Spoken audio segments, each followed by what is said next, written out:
There's only 4 games on, but we still got stuff that we've got to break down. Let's talk about the 4 games. Let's talk about the big performances. Let's talk about everything that's important for fantasy basketball. Michael Bolton. Thanks, Josh. It's Michael Bolton here, and it's time for another episode of the Locked On Fantasy Basketball Podcast. Let's get to it. Let's get to it, indeed.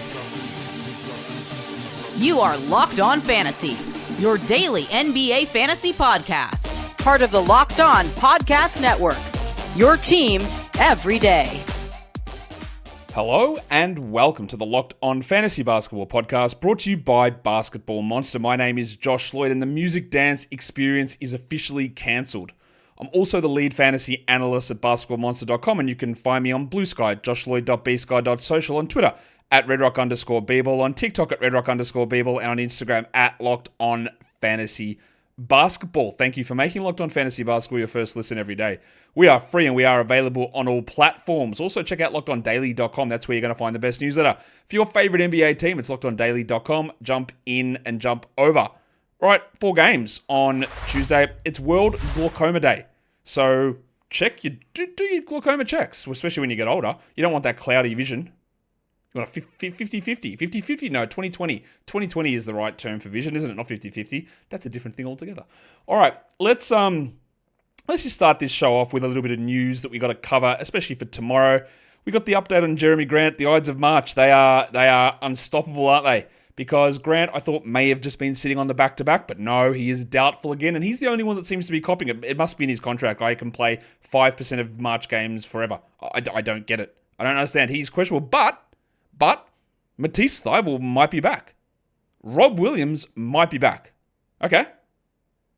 The other thing that to maybe look at this, maybe I'm being harsh on Grant, is if they're actually bringing out of the crypt Rob Williams, knee injury legend, and Matisse Thybulle, who hasn't played a single game, maybe Jeremy Grant, and again, I don't, this is speculation, maybe his knee just cannot last an NBA season. And because they don't expect they're going to be a playoff team, he plays and then he just can't play the rest of the year. And if they were a team that was good, would he just take every game off like Kawhi style, every back-to-back off all season, and be ready and stretch him out for the playoffs? I don't know. But apparently, Matisse Thybulle and Robert Williams have a chance to play here. They're both questionable. I wouldn't be adding Thybulle anywhere. I wouldn't be adding Williams really at this point either. What Williams does is impacts Dwop Reith and impacts Jabari Walker. Probably doesn't impact Klingon, although it does put, maybe there's a cap at times if Klingon struggles, which seems to be 2 out of every 3 games. So just watch that. We also got word from Steve Kerr that John Kuminga is almost certainly playing on Thursday. So you're going to, and that means that Pajemski's, we didn't get the official update on Pajemski, but he can be back Thursday or Saturday. So we're going to get a full team. So Quinton Post, Moses Moody, Buddy Hield, if you're considering those guys, don't. The Jazz, are they back? Collins, Kessler, Sexton, not on the injury report. Markkanen, Clarkson, questionable. We talked a lot about the Jazz last week and the Jazz this week. How they played all bad teams last week and basically all good teams this week. Except their next game after Wednesday. They play Memphis on Wednesday and then Friday it's against Toronto, I think. So do these guys play final last hurrah Wednesday and that's it? Are they out Friday? Almost certainly they're out Friday. But they could be all there, so you Filipowskis and Zhujangs and Sensabors, their value is all going to be down. So just be aware of that. The Raptors, on the other hand, they're playing bad teams. So quickly he's resting and Barrett is out, Pirtle's back and Barnes is questionable. These 2 teams, their pattern is really relatively clear. The Jazz against bad teams, the guys are going to sit. The Raptors against bad teams, the guys are going to sit. And they've got about a 9-day stretch here, Toronto, against a bunch of bad teams. The one to watch is going to be Philly, because Maxey and George are out again, because they're playing a bad team here. Do we get the Nick Nurse, hey, let's limit the minutes of our players again? Does Oubre play? Does Grimes play under 30? Do we get more Boner, more Council, more Edwards, more Butler and Doughton? Or do we get back to 39 minutes of Grimes like last time? I don't know, but we know the Toronto pattern's sort of clear. The Utah pattern is very clear. And I think that both of those, especially Utah, will turn into it doesn't matter, these guys are just not playing anyway. I just don't know when that'll be. They're probably the only 2 real teams that are risk of that. Of course, George and Maxey, who are legitimately beat up. I think there's risk of them playing like 5 or fewer games the rest of the season. And we just have to wait to see which or when that happens or if that happens or how they want to do it. Let's look at some waiver wire trends, the most added and most dropped players over the last 48 hours. We'll go to the most added player. And today, with Carlo Makovic, Carlo Makovic is the most added player. We thought that Kelly Olynyk resting would mean that Makovic would start. Oh no. No, it wasn't. And the confusion about what the Pelicans do, again, we try to determine patterns to figure out stuff in advance. We've got Utah sort of nailed. We've got Toronto sort of nailed. The Pelicans, we have no idea. Because none of it makes sense. Olynyk rests back-to-backs, but then plays back-to-back and then rests a non-back-to-back. And then the last time Olynyk was out, it was Makovic time. But this time it's Bruce Brown. What? How do we figure it? It's just mix and match, throw guys all over the shop. So that's sort of what... So basically we're just with New Orleans going, I guess we see. Anyway, we'll talk about their game later. Kyshawn George, the second most added player. Man, this guy's playing really well. We talked about him at length yesterday on the streaming show, talking about the elevation of his game from what he did in college. It resembles nothing like what he is now. Really impressive stuff from George, and really impressive from Wizard Scouts to see this. So he's been great. He probably is just a hold now. The shooting is iffy, but he's just a hold. Juice McBride, one of the most added players. I get it, they play Wednesday. He was great last game. Just don't look at the other two games over in the corner. They were terrible. And then there's only one game the rest of the week. If you drop Juice McBride, don't worry about it. I wouldn't be too concerned about it, honestly, because, again, it's 2 games this week. And you probably wouldn't have started him on Monday, given what we'd seen the 2 games prior, and there were 12 games on. So, again, it feels shocking. You go, why would I do it? Right? It feels like that, but I think you'll be all right. Adem Bona. Yep, okay, let's see. Do they go no Drummond? Do they limit Yabusele? Bona is totally okay. It's totally fine to get your Bona on and be interested in streaming him. That's probably about it. Derek Jones, one of the most added. I'm okay with that. The Clippers, it's Clippers week. We know the schedule's good. He's probably going to play the back-to-back, I'm guessing. And then people added Trey Jones. That's likely on the back of Josh Giddey's injury. But my thing with Jones here is that if Ball comes back, it limits him. But they play 2 more games. And I just don't want 2 games of a Trey Jones sitting on my roster if I am desperately needing to win this week. If you need a little bit of time and we still haven't got a Giddey diagnosis, whatever, that's okay. But for this week, it's the worst situation to do it. The most drop players, hard to argue with much of this. Kelly Olynyk, his last games haven't been good, and now he's out, so cool, no worries. Add him back if you need to. Much as Buzelis, absolutely worth a drop. They don't play enough games. He's not playing enough. Brandon Clark was out the last game. He's questionable for the next one against Utah. He is streamable, but if he doesn't play, you don't hold. The big avocado, Andre Drummond, is a drop. That's easy. Aaron Wiggins, people dropped him, I'm going to guess, after or before Jalen Williams' injury. No idea how long Williams is out. Wiggins is fine to stream in, but he's absolutely not like a lock-in roster player to me. And then people dropped Keon Ellis because he went back to the bench. He played 20 minutes, and that is absolutely not enough. He will be useful for streaming, for defensive stats, but realistically, that's about it. We'll drop 4 games. We'll come back and talk about them. Today's episode, though, is brought to you by Wayfair. Your home should reflect your style. And with Wayfair, it is easier than ever to make that happen. Whether you're looking for simple refresh or it's a big home project, Wayfair has everything that you need in one place. The huge selection makes it easy to find that perfect piece, no matter your space or budget. From cozy furniture and stylish decor, kitchen essentials, outdoor must-haves, Wayfair has it all, and at the prices that fit your budget. The shopping is easy, the site's easy to navigate, plus you get free delivery on all of the items you get from Wayfair as well. So head over to wayfair.com and find something that fits your style today. That is WAYFAIR.com. Wayfair, every style, every home.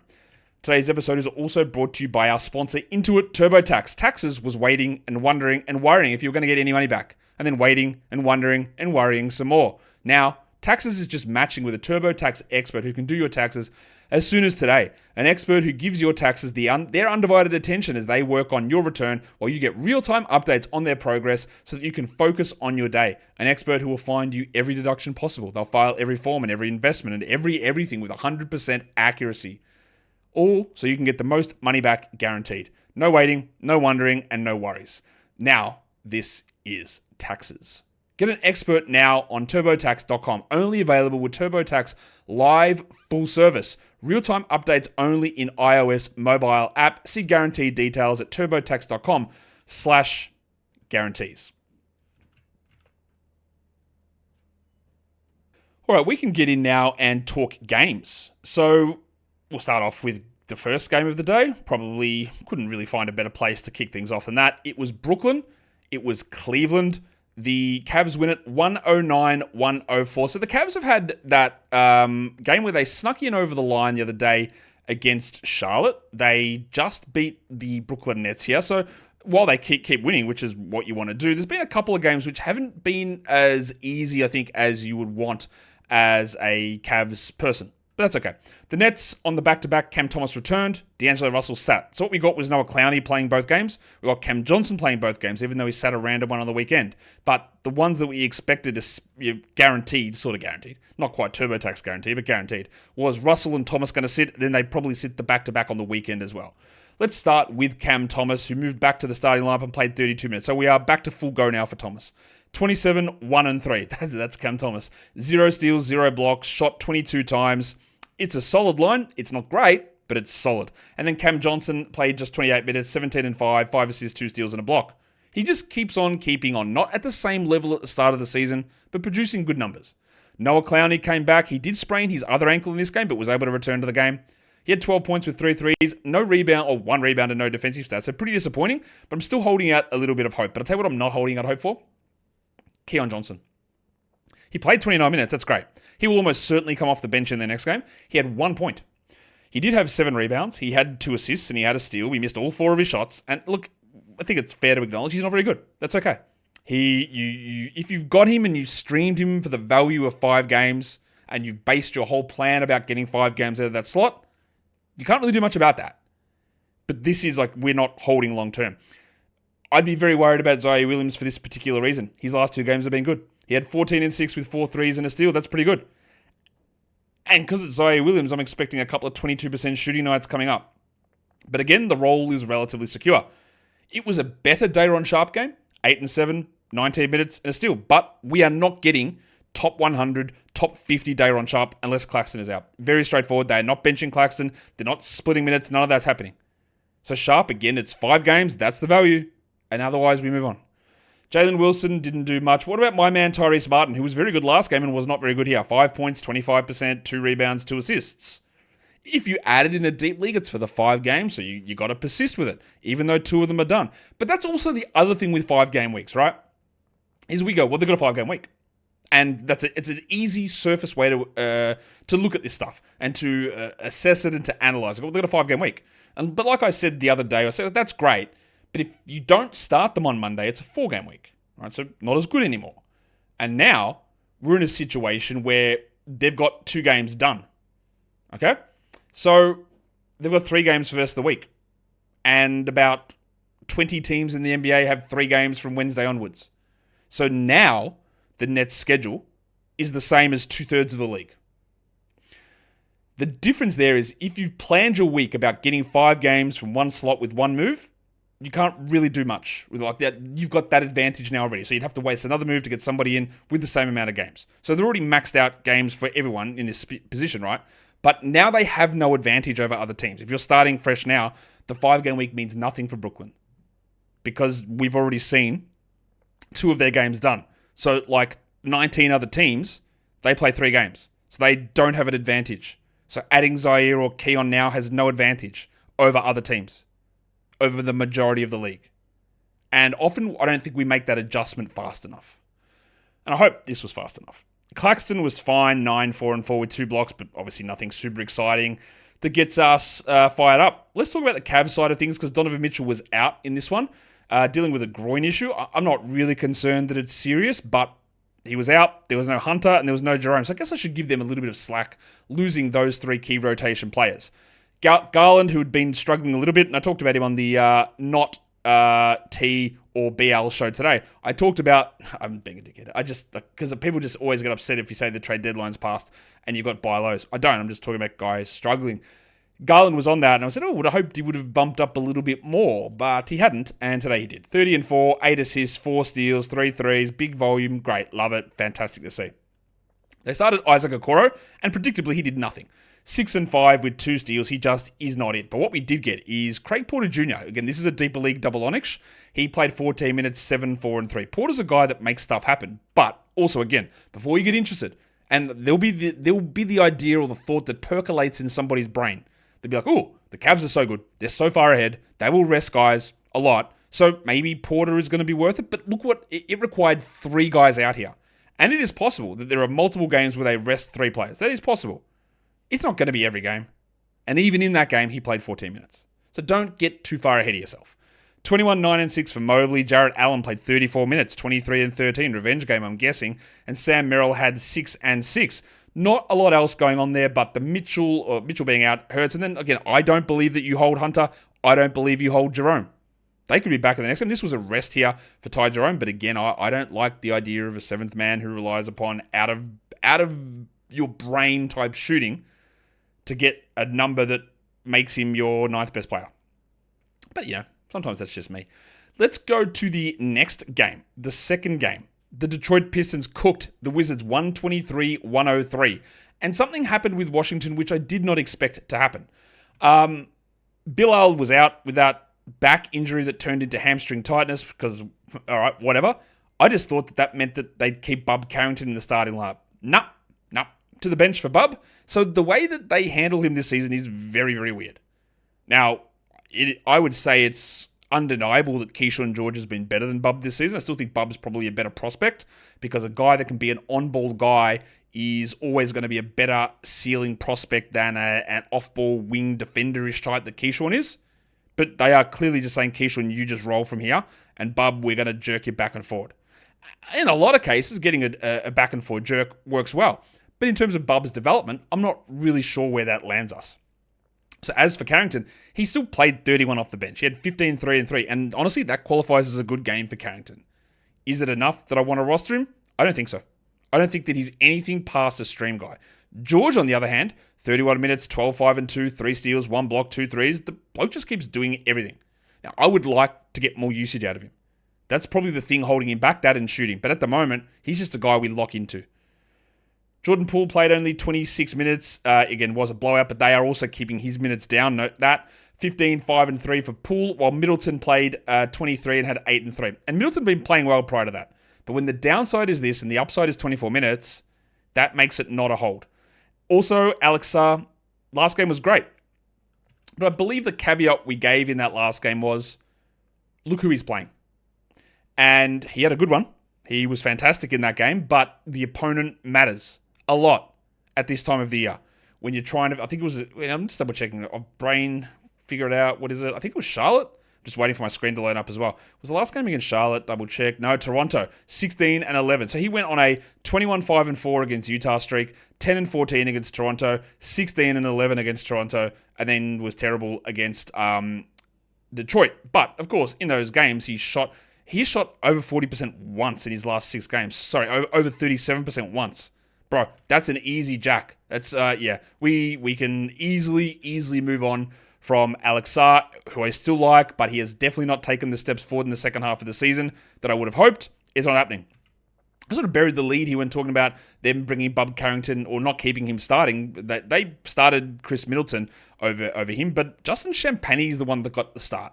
And Champagnie had been playing very limited minutes. So I was a little surprised to see that. Now, he played 31 minutes here. What he is a sort of a light Kyshawn George, a steals and blocks type of guy. He had a 1-1 with 5 points and 8 rebounds and shot poorly. If he plays every game as a starter, I would be sort of interested in him as a 12-team league guy. But will this be what they do? And how long is Bilal out? That's going to be the other question. So as long as Bilal is out, then Carrington and Champagnie can both play 30. But he is still just more of a streamy sort of a guy versus, hey, look at me, I'm holding on to Justin Champagnie. This is the ticket. And I don't think that'll be the case. Late in the game, Richaun Holmes got ejected. He had put up, again, really good numbers in low minutes. He has turned into an unbelievably good streamer for some reason. It's annoying because I want Tristan Vukcevic to play and he played 0 minutes here. Yuck. But Holmes is at least streamable in these spots because, again, he's just playing very well and always seems to find a way at this point to just be able to do something that's useful for your team. The Detroit side of this game. The Pistons, Cade Cunningham, 27, 8, and 10 in 32 minutes. This guy just, the consistency for him is also unbelievable at the moment. The Thick Hogsman, 12 and 8 with 3 steals. The Passport legend, Jalen Duren, 15, 13, 2 blocks, 25 minutes. These are all good games. And what we wanted to see in this one, which, again, we want to see, hey, how's the minutes restriction now that it's lifted on Asar Thompson? What happened? 20 minutes. Did he have foul trouble again? Yes, sort of. So I still don't have an answer. So that's what did he foul out, have 5 fouls and have 4 fouls in the last 3 games and hasn't got past 21 minutes ever since JB said minutes restriction off? What do I make of this? Because these are bad games. 8 and 5 with 2 blocks is bad. But again, foul trouble. I wouldn't drop Assad just yet, but I'm mainly doing it for my own purpose because I think he was lying. I think he was lying about the minutes restriction thing. And I think that he's going to keep him mid-20s most games. And again, we got a situation here where foul trouble for Assad Thompson was a problem. Because he got 2 early fouls at the beginning of the third quarter. The interesting thing is that he stayed in for another 4 or 5 minutes after that, and then came back for a period in the middle of the fourth quarter, but had a huge break. So he didn't get giggity pulled off early. So I don't know. I don't really know what to, because he had no foul trouble. Well, that's the other thing actually with Assad is okay. Let's do it this way. This is a long chat, but we've got 4 games only. I'll do it, JB. That's bullshit, the minutes restriction thing. That's not, that. I don't think it's real. Because he played that first little stretch of the game, 5-6 minutes, had 1 foul. And he got a foul, then came out. That's not foul trouble. And he didn't come back in until about 5 minutes left in the first half. Not foul trouble. And then got the second foul just before halftime. Not foul trouble. He then picked up 2 early fouls at the start of the third quarter and played the exact same rotation that he played in the first half. So again, I'll just come out and say, not foul trouble. And then he came in the middle of the fourth quarter, played 4 minutes, 5 minutes, and then they brought the reserves in for the final, whatever it was. 2 minutes. So, I don't think necessarily this was foul trouble.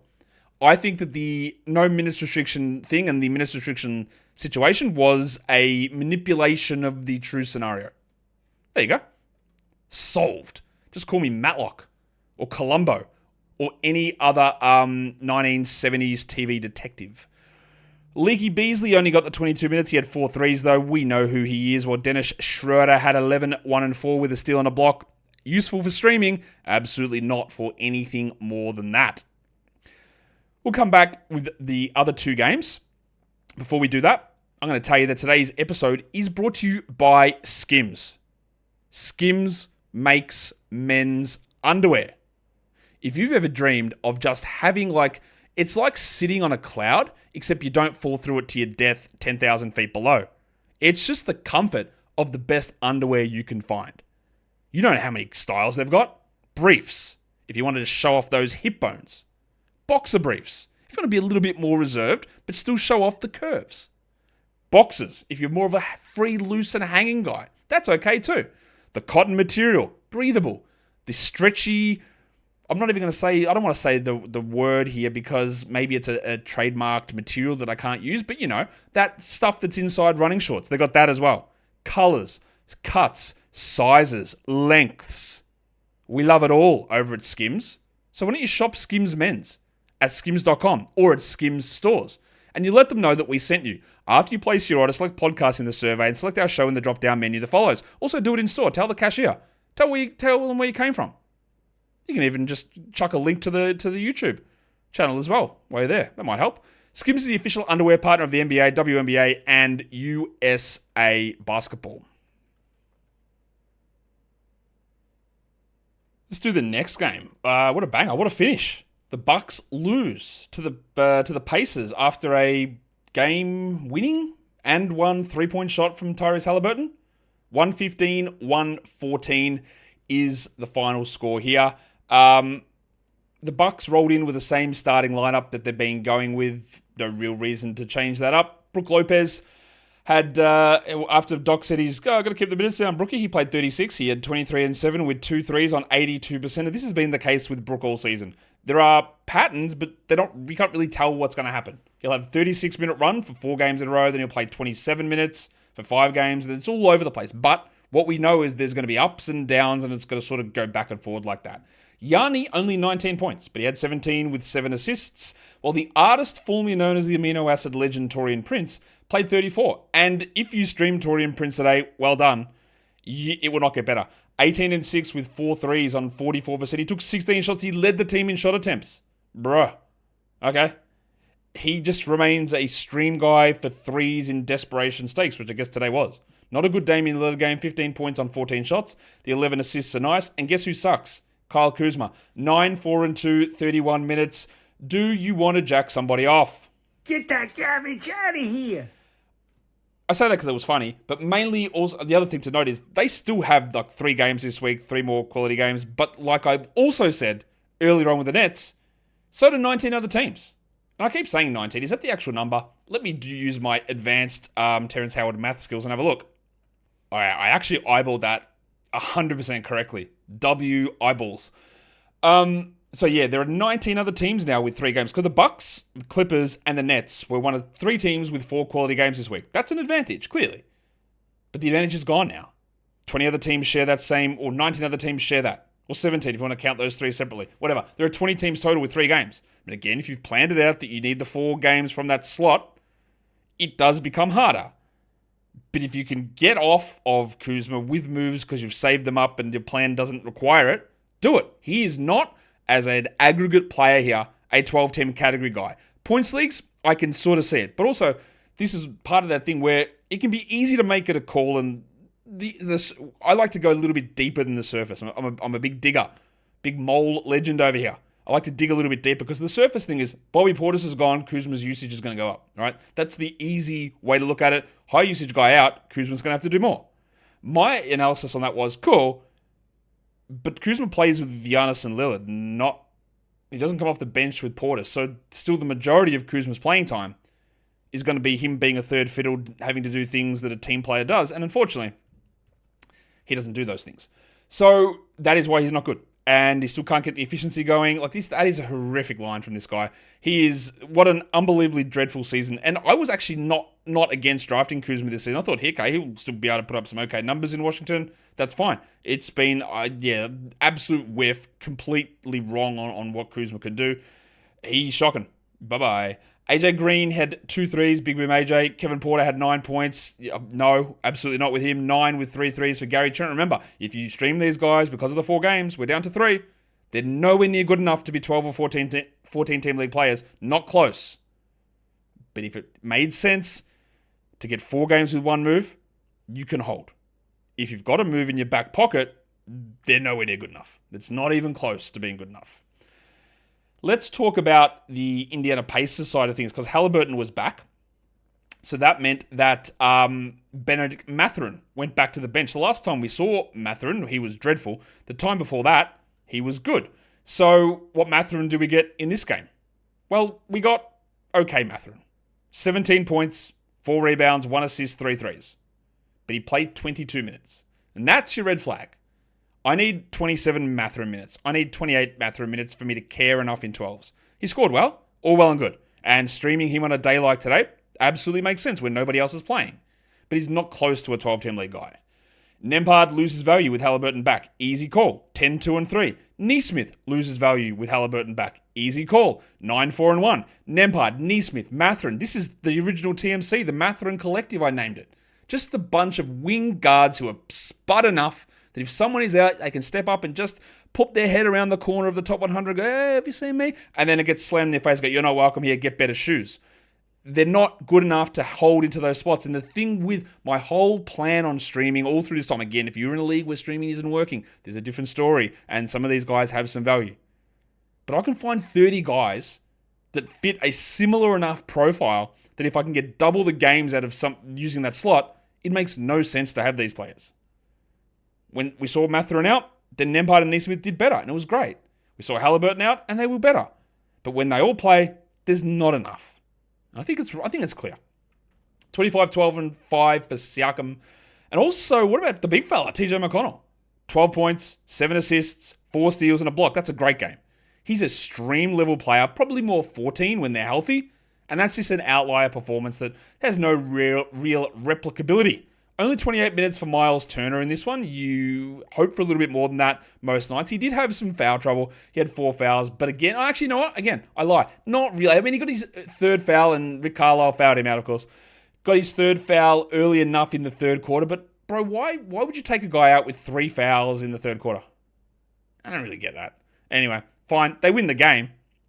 But fouled him out, probably cost 3 or 4 minutes of his overall playing time. Tom Bryant wasn't terrible, but we just don't really care about that from any sort of fantasy perspective.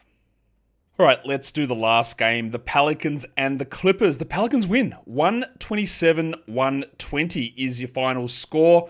No Powell or Simmons for the Clippers. Kawhi played. He'll probably sit tomorrow. And we talked about him on the Risers and Fallers show earlier today and said, hey, what's going on with his shooting?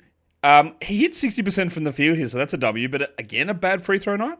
What's happening? 1 of 3 from the line. He had 29 and 8 with 4 threes, 2 steals, and a block. So overall, it's good, but the shooting stuff is weird.